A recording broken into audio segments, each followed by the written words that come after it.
Assalamualaikum warahmatullahi wabarakatuh.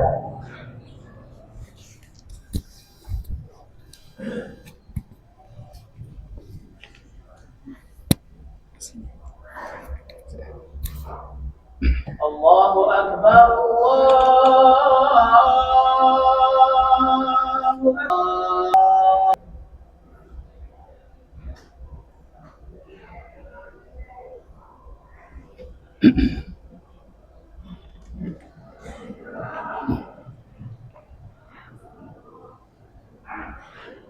Alhamdulillah,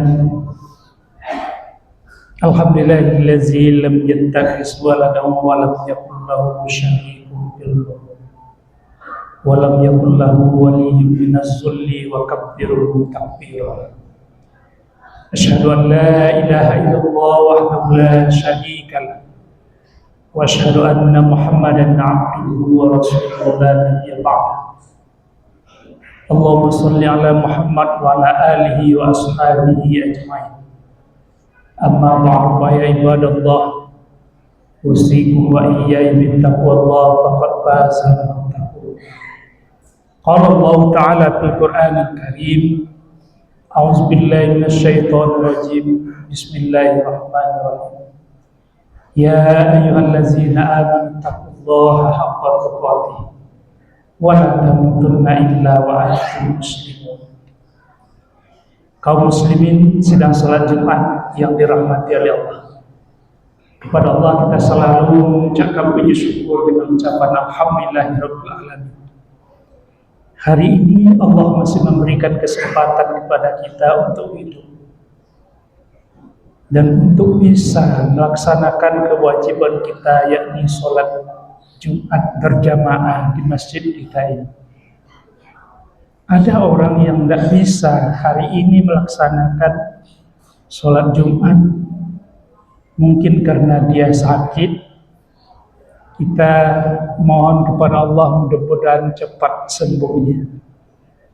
Dan ada pula orang yang tidak sakit sama sekali, tapi tidak bisa juga dia datang ke masjid, mungkin karena belum dapat hidayah dari Allah.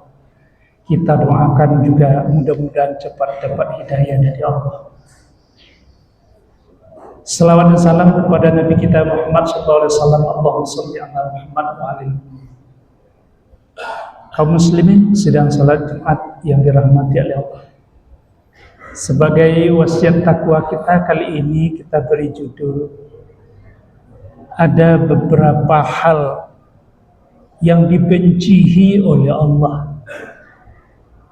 Kalau seandainya kita kerjakan, kita dibencihi oleh Allah. Kalau seandainya Allah sudah benci kepada kita, tentu Allah tidak mau lagi mengabulkan doa kita. Sama juga artinya kalau seorang kepala dinas, kepala apa namanya, kalau dia sudah dibencihi, apa saja permohonan tidak mau dia mengabulkannya. Allah sudah benci kepada orang ini karena dia melakukan yang pertama sekali yang dibencihi oleh Allah itu adalah ghaniyun bakhilun, orang kaya yang bakhil, orang kaya yang kikir. Allah benci kepada orang miskin, bakhil, tapi Allah lebih benci lagi kepada orang kaya yang bakhil. Orang kaya yang bakhil ini dibencihi oleh Allah karena tidak mau wa mimma razaqnahum yunfiqun. Sebagian dari nikmat yang diberikan oleh Allah kepadanya tidak mau dia menginfakkan. Pada saat kita nanti akan dicabut nyawa kita, ada beberapa hal yang kita menyesal sehingga diungkapkan oleh Allah dalam Al-Quran. Waktu kita ditanya oleh malaikat bahwa kita sudah dipanggil, sudah dicabut nyawa kita, kita nanti bermohon kepada Allah, mohon kita supaya kita dikembalikan nyawa kita ke rumah kita, walaupun sebentar jadilah. Kenapa kita mau ke rumah kita? Karena kita mau berinfak. Yang lain tidak ditanya oleh Allah, tidak menyesal. Tapi kalau kita tidak berinfak, kita nyesal kita nanti di saat nyawa kita dicabut oleh Allah. Makanya selagi kita punya kesempatan uang, maka mari kita berinfak. Dan kita juga adalah termasuk orang-orang mutakin, allazina yunfikuna fis-sarra'i wad-dharra. Orang-orang mutakin itu adalah orang-orang yang mau menginfakkan hartanya, baik waktu lapang, waktu kaya, ataupun waktu miskin. Ya waktu miskin ya sekadar kita miskin kita pulang, tapi jangan sampai kita tidak mau berinfak. Jangan kita biarkan saja kotak infak itu lewat di hadapan kita tanpa ada sedikit pun kita memasukkan ke dalam kotak itu. Sekali dalam 1 minggu itu kita siapkanlah infak kita yang baik pada hari Jumat ini. Ini yang pertama, orang kaya yang bakhil. Yang kedua adalah miskinun takbir, orang miskin yang sombong. Allah marah, benci pada orang miskin sombong. Maka di dalam hadis dinyatakan Allah benci kepada orang kaya yang sombong, tapi Allah lebih benci lagi kepada orang miskin yang sombong. Sudahlah miskin, tapi sombong bukan main. Orang yang sombong itu adalah mewarisi sifat-sifat iblis. Aba wastakbar, enggan dia, takbur dia, sombong dia. Kenapa dia sombong? Karena dia diciptakan dari api, sedangkan Adam diciptakan dari tanah. Katanya unsur tanah, unsur api lebih mulia daripada tanah busuk. Maka dia sombong. Maka kalau seandainya kita sombong, maka kita nanti tidak ada tempat kita di dalam surga sedikit pun juga. Yang kedua. Kemudian yang ketiga adalah lahayaun, tipis malu. Orang yang tidak malu, tak ada malunya sedikit pun. Berbuat salah enak aja di hadapan orang. Maka orang yang tidak punya malu itu adalah dibenci oleh Allah. Coba kita baca ayat di dalam Al-Quran dinyatakan oleh Allah. Kenapa kita dan iblis itu dimasukkan ke dalam neraka jahanam? Di antaranya adalah karena tidak memfungsikan hatinya, tidak memfungsikan matanya, tidak memfungsikan telinganya untuk mengingat Allah. Sehingga sifat manusia ini kal an'am, kata Allah. Sifat manusia ini ada seperti binatang. Kenapa kok sampai seperti binatang? Kalau kita baca dalam Ihya Ulumuddin, ternyata rupanya sifat manusia ini ada 4 sifat manusia ini. Yang pertama sifat binatang. Coba tengok binatang, tidak ada malunya sedikit pun. Walaupun dia mencuri, tapi tidak malu dia. Walaupun berbuat maksiat dia, tidak malu dia. Coba perhatikan. Kambing kita contohkan. Dia kalau melepaskan hawa nafsu seksnya, tidak tahu dia. Ini kakaknya, ini emaknya, ini abangnya, ini adiknya, ini tetangganya. Tidak tahu dia. Bahkan ada yang tidak tahu dia, muridnya sendiri pun dilipas. Maka manusia juga ada yang seperti itu. Tidak tahu malu dia lagi. Padahal kata Rasulullah, al-haya'u minal iman, malu itu adalah sebagian dari iman. Yang ketiga. Yang keempat adalah sabun kasal. Pemuda ataupun remaja yang pemalas dibenci oleh Allah. Kalau anak-anak kami pemalas, itu dibenci oleh Allah. Jangan sampai kita dibenci oleh Allah. Tanamkan di dalam hati kita bahwa kita belajar ini harus punya cita-cita, harus punya himmah, punya cita-cita. Kemudian cita-cita itu harus kita capai dengan penuh keikhlasan. Kita buang apa yang tidak bermanfaat, jangan kita gunakan. Kenapa kok sampai menengok HP berjam-jam? Kadang-kadang di sekolah pun juga nengok HP. Sibuk kadang-kadang dengan HP.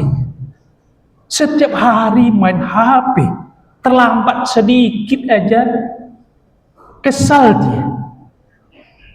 Maka bangun dari tidur kadang-kadang HP dulu yang dicari. Kadang-kadang bukan remaja, bukan pemuda. Kadang-kadang bapak-bapak juga ada yang seperti itu. Yang dicari HP.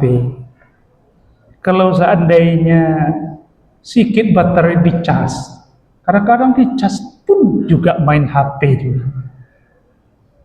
Kalau tidak ada manfaatnya, jangan kita buka itu. Tidak ada manfaatnya. Tinggalkan yang tidak bermanfaat. Ambillah yang bermanfaat. Tanamkan cita-cita kita sebaik-baiknya.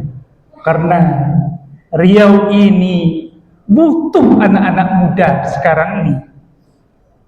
Sabul yaum wa rijalul wan.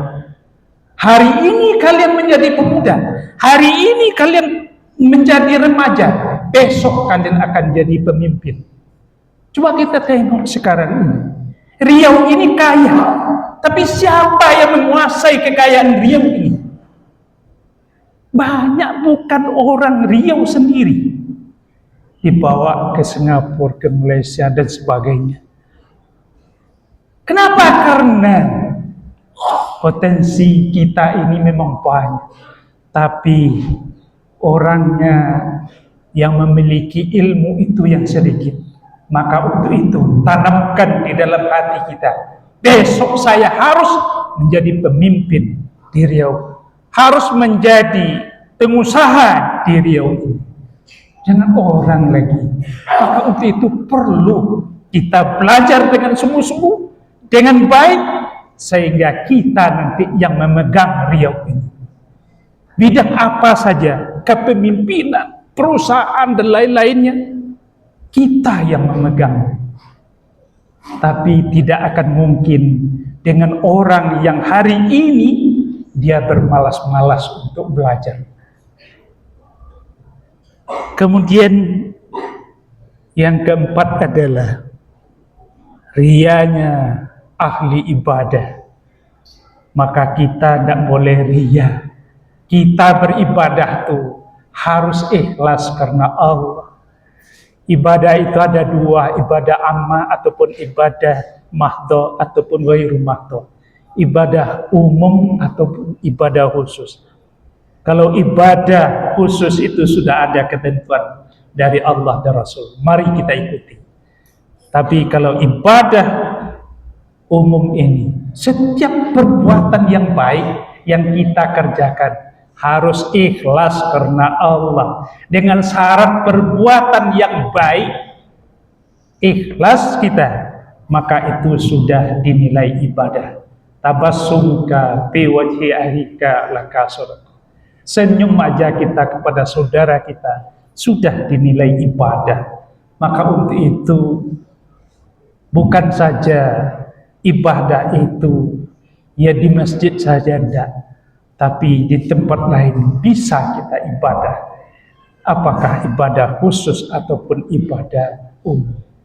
Mudah-mudahan dengan khutbah yang singkat ini bermanfaat bagi khatib sendiri dan bagi kita semua. Fa'tabiru ya ulil absar la'allakum tuflihun.